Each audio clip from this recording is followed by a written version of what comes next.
నిన్ను పరీక్షించటం నా ఉద్దేశం కాదని నమ్ము.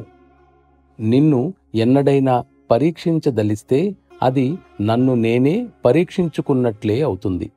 సందేహం ఉన్నప్పుడే పరీక్షించటం అనే ప్రశ్న ఉదయిస్తుంది. కాని నాకు దేనిని గురించి సంశయం లేదు. నీ మనోదృష్టికి కనపడిన వ్యక్తి విషయంతో సహా నీ అనుభవాలు కొన్నింటి గురించి వ్రాశావు. ఆ వ్యక్తి ఎవరో చెప్పమని అడిగావు. నేను చెప్పలేను, కాని ఒక్కటి మాత్రం నేను ధృవపరచగలను.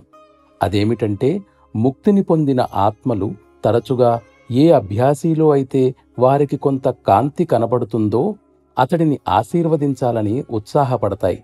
గురువుపై ప్రేమతో అభ్యాసి గాఢమైన పారవస్యమైకంలో ఉన్నప్పుడు అది ముఖ్యంగా జరుగుతుంది. శ్రీ లాలాజీ గారి రూపదర్శనం నిజమైనదే. ఆ తరువాత ఆ రూపం నా రూపంగా మారటం వారికి నాకు మధ్య ఎటువంటి తేడా లేదని సూచిస్తుంది. అనేక మంది అభ్యాసీలలో అప్పుడప్పుడు అటువంటి అనుభవాలు కలుగుతూ ఉంటాయి.